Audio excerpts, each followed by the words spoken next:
물론 그분들의 그런 뜻이 이루어져야만 우리 저기는 저 어린 자신이 만들어낸 세상에 단 하나뿐인 무대.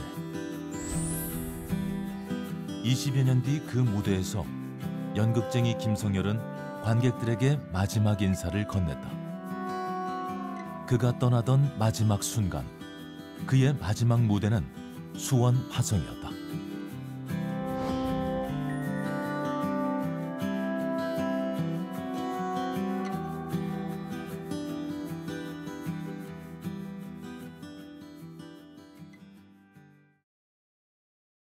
거의 다 포기하고 연극만 했어요. 와이프 아플 때도 연극을 했으니까. 그러니까 못된 사람이죠.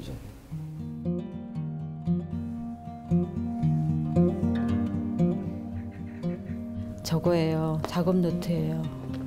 작업 노트를 이런 식으로 저기를 필요한 연극보다 더 연극 같았던 인생. 김성열은 수원 연극의 산 증인이었고 대명사였다. 이게 서문 뒤쪽에다가 무대를 만들어서 공연했을 때 자기는 서문에 묻힐 수만 있다면 저기에 묻히고 싶어 이렇게 얘기를 하더라고요. 거기서 공연을 많이 했고 너무 아름다운 곳이고 그래서 자기는 수원을 너무 사랑했다고. 1996년 수원 화성에선 세계 연극사에 굵직한 한 페이지가 쓰여졌다. 화서문 성곽을 배경으로 세계 유명 극단들의 수준 높은 공연이 잇따라 막을 올렸다.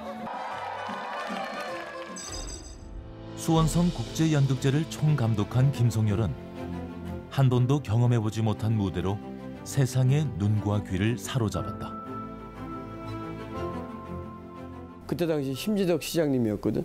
방법을 한번 찾아보자. 뭐 이렇게 된 거지. 대한항공 본사도 가고 그래서 비행기 싹은 50% 할인받았고. 근데 새벽에 그 집 LG 회장 집 앞에 가서 서 있었으니까 일주일을 서 있었어요. 그래서 3천만 원을 받아냈어요. 네, 그러니까 이게 사람이 미치니까 그게 되더라고. 지방의 연극이 사라진 시대. 김성열은 단숨에 지방도시 수원을 세계 연극의 주무대로 바꿔버렸다. 수원성 축성 200주년이 되는 해였어요. 국내 연극뿐만 아니고 이제 외국 연극인들 와서 국내에서 볼 수 없었던 색다른 외국의 그 연극 문화를 볼 수가 있었던 좀 어떻게 보면 획기적인 그 기획이었었어요. 그래서 지역에서 야외에서 국제 연극제를 한다라는 게 아무도 이렇게 생각해 본 바가 없어서 일단 이슈를 굉장히 선점을 했어요. 그리고 막상 펼쳤을 때 오히려 저 중앙에서 깜짝 놀란 거예요. 세상을 놀라게 한 수원의 무대는 1998년부터 연극뿐 아니라 무용, 음악 등 장르를 넘나드는 종합예술축제로 거듭났다. 성곽에서 광장으로, 광장에서 숲으로. 해를 거듭할수록 연극의 무대도 점점 넓어졌다.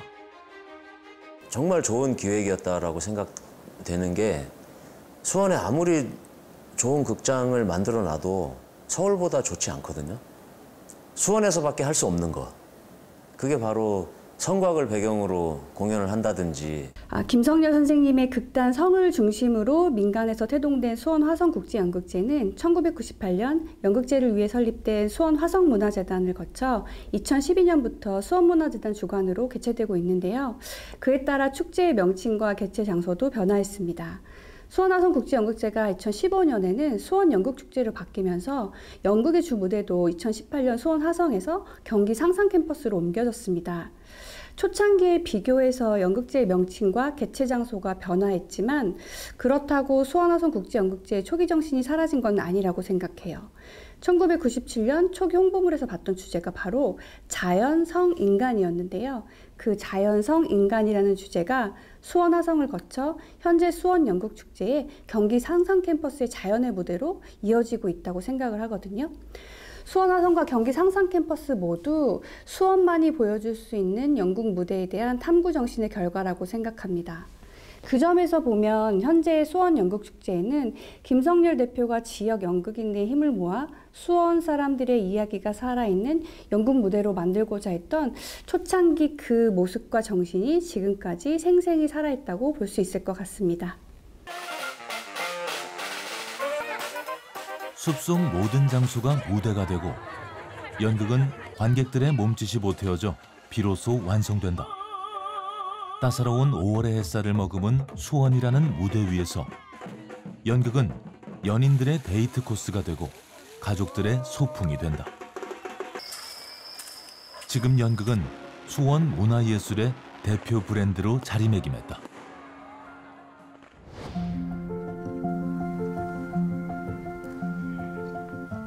김성렬이 수원 연극에 남긴 유산은 절대적이다. 연극이 삶의 전부였던 그는 그렇게 켜켜이 쌓인 흔적을 모두 수원에 돌려주고 떠났다. 극단 성, 40년을 이어져온 수원의 전문 극단. 김성렬이 본격적으로 연극의 길을 걷기 시작한 것은 1983년 극단 성을 창단하면서부터다. 북수동에서 하다가 뭐 이제 임대료 못 내니까 쫓겨나서 또 그다음에 북문으로 갔잖아요. 아무것도 없는데 그렇게 어떻게 버틴 것만 해도 참 기적이 여지껏. 외롭고 고된 길이었지만 연극에 대한 열정 하나로 버티고 또 버티면서 김성렬의 연극은 점차 입소문을 타기 시작했다. 서울에서 관람하신 분들이 훨씬 더 우리 지역에 있는 극단이 연극적 완성도나 에너지가 더 강하다. 되게 힘들지만 자부심이 있었던 시기이거든요. 예, 오히려. 장안문에 정착한 극단 성은 팔달문을 중심으로 활동한 수원 예술극장과 더불어 80년대 수원 연극의 전성기를 이끌었다. 하지만 90년대 대형 공연장의 등장과 함께 소극장의 무대는 다시 위기에 빠졌다. 갈 곳을 잃은 지역 연극. 김성렬은 승부수를 던졌다. 가장 오래된 것이 가장 새로운 것이고 가장 지역적인 것이 가장 세계적이라는 깨달음. 수원 화성을 무대로 삼은 국제연극제는 그렇게 탄생했다. 김성렬의 연극 인생을 바꾼 결정적 장면이자 고사 직전 수원 연극계의 판을 뒤집는 일대 사건이었다. 김성렬의 도전은 단순히 무대라는 외형에 그치지 않았다. 그가 진짜 연출하고자 했던 것은 지역의 이야기였다. 이걸 유네스코에 등재해야 되고 정말 정조에 돌아가신 정조대왕의 뼈까지 씹어서 문화상품으로 만들어야 된다.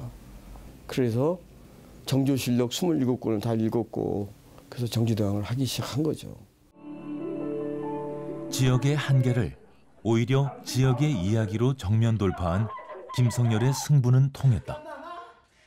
수원 최초로 해외 무대에 섰고 수원의 이야기는 국내외에서 큰 반향을 일으켰다. 사도세자라든지 정조대왕에 관한 이야기라든지 그 화성의 그 제암리교회 그 사건을 다룬 것들이라든지 뭐 지역에 맞는 주제들이나 그런 것들을 많이 발굴을 하고 그거는 김성렬 선생님의 강한 집념이다. 그렇게 생각하고 있어요, 저는. 다른 사람이면 못합니다.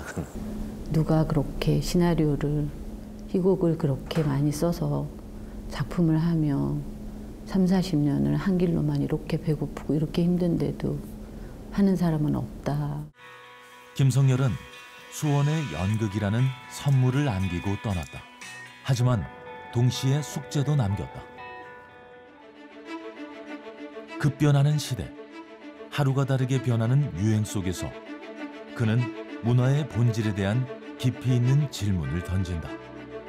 연극이 가만히 보면은 인간의 깊이를 다루는 거거든. 이 깊이를 다루다 보니까 우리가 분석을 하고 연습을 오래 하는 거거든. 그냥 뭐 연습 금방 하지 뭐. 그래서 요새 유행하는 게 퍼포먼스잖아요. 10분, 15분짜리 하잖아요. 그거 금방 만들지, 그거는. 그건 깊이가 없는 거지. 저는 깊이가 있고 철학이 있는 게 연극이라고 생각해요.